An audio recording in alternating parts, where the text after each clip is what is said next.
Señoras y señores, ¿a las termitas les corroe la duda?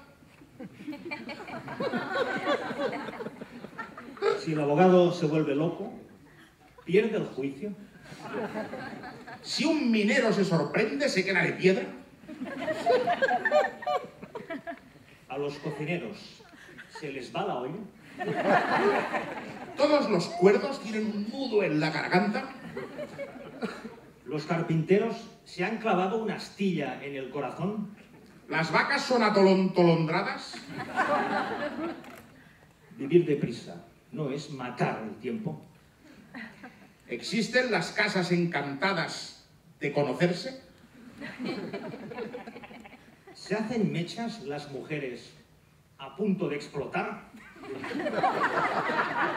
Y todavía más importante, si una mujer se hace la permanente, ¿se hace el hombre transitorio?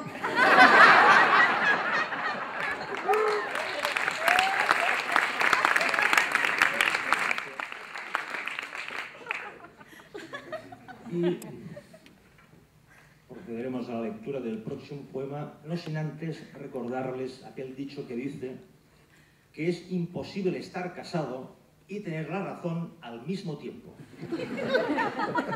El poema se titula Todos tenemos la razón y dice: Todos tenemos la razón.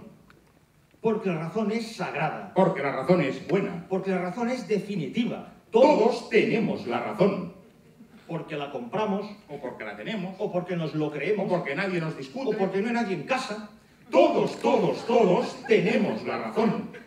Altos o bajos, Feos o gordos. guapos o policías. Dioses o El taxistas. perro tiene razón cuando riega las esquinas. Mamá tiene razón porque no tienes trabajo. Ella no tiene razón porque no tienes dinero. Tener la razón es fácil. Basta tener hijos, Empleados, mujer, camareros, alumnos, soldados, tíos feos, castañeras, amigos animales tímidos, domésticos. peces de colores. ¡Qué satisfacción saber que las merluzas nunca te llevan la contraria! ¿Por qué? Porque tienes razón.